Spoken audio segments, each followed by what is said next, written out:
Gotta admit, this is like the coolest toy ever that we bought. I agree. It's much better than the manual ones that I use for art. Oh yeah.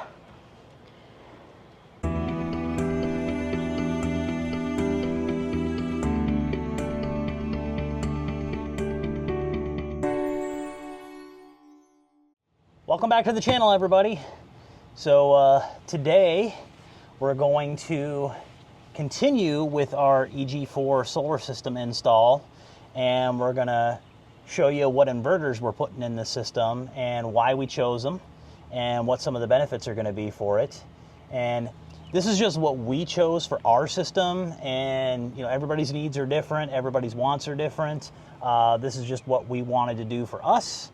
So definitely consult with a professional.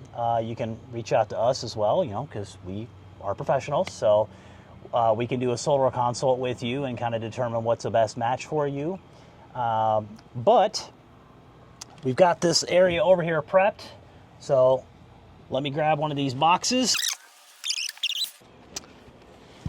So this is the EG4 6000 XP. And we actually are putting two of these in. They are 48 volt inverters, 6,000 watts. They're 120/240 volt built in. So most systems, when you're wanting to run a 50 amp coach like this, you're typically going to have like two Victrons or whatever it is you're putting in there, and they're just 120. They're not 120/240, so you end up having to run them in split phase, parallel, however you're going to hook it up to your system depending on your needs, so that you can actually power your entire system. And unless you're spending a lot of money on the higher end Victron, like the 48 volt Quattros, where the 5K, 10K, etc., you're not going to get as much power. So we're putting two of these in the system in parallel, and since they're already 120/240, I don't have to do any funny business. I can just wire them in a combiner box so that we will have a total of 12,000 watts, which is the full capability of a 50 amp shore power plug, at our disposal to run the entire coach.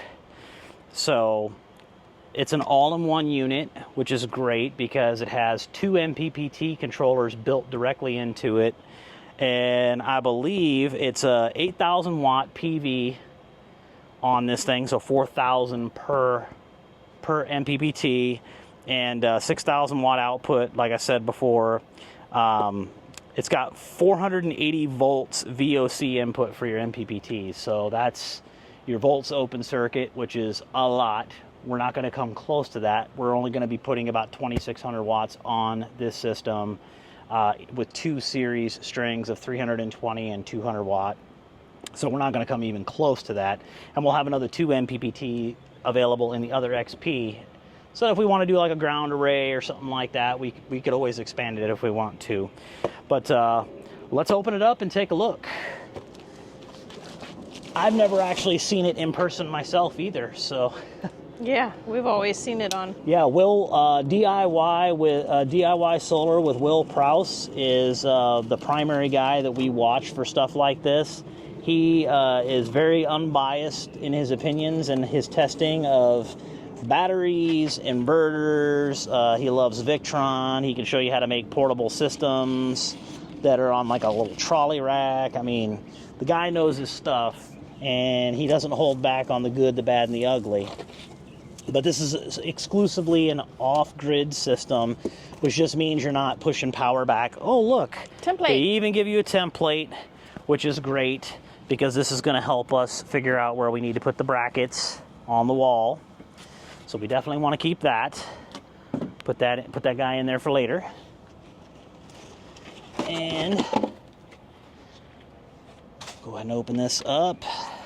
Small parts. Please inquire your local supplier. This is probably the Wi-Fi dongle. And it is.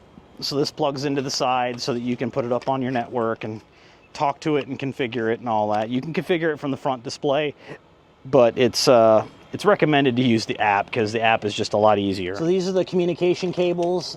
This is really all you need in order to hook these two guys up in Master Slave. You basically just have to hook them up. They run like any of you network geeks out there, the old token ring, where you're basically starting a circuit and then you're terminating all the way back to the circuit.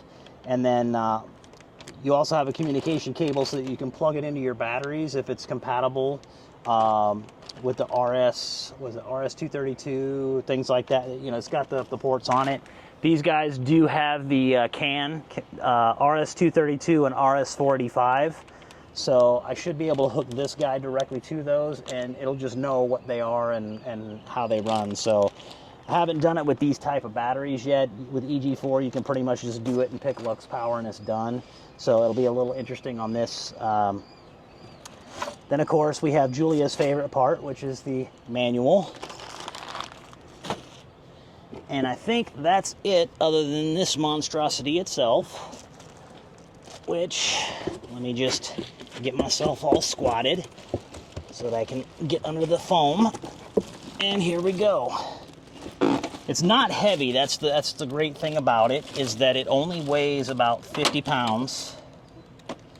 So it's a lot easier to handle than most of these other systems out there that are you know, we thought about doing the 12,000 XP, which would have been one unit that does the same capabilities.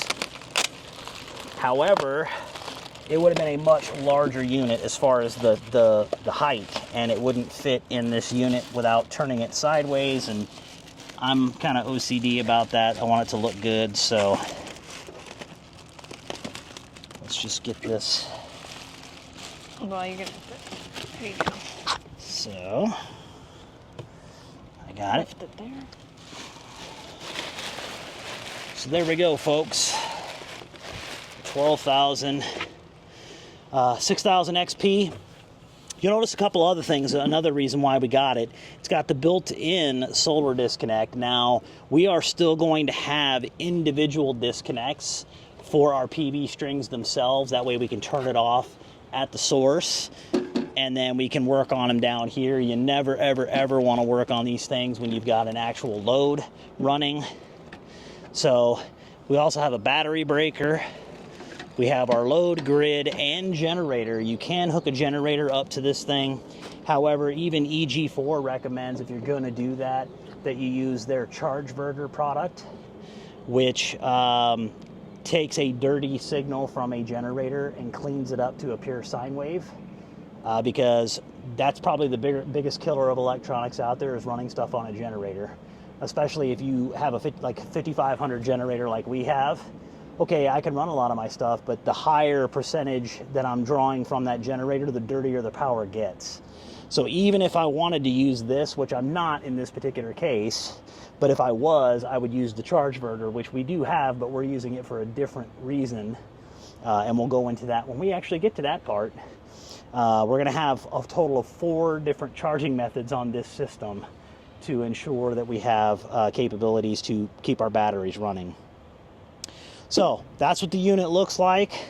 I want to go ahead and get this guy up into the system. I want to make sure that I run him in there flat and slide him along the wall so that he's up out of the way, and then we'll unbox the other guy and get him up in there as well.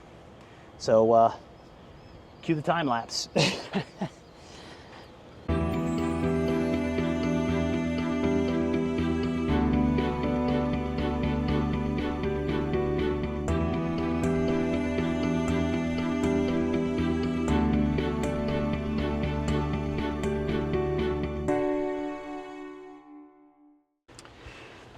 Okay guys, so ran into a minor snag. So I forgot that in the hardware they give you sheetrock anchors or concrete anchors. They don't give you any actual mounting screws.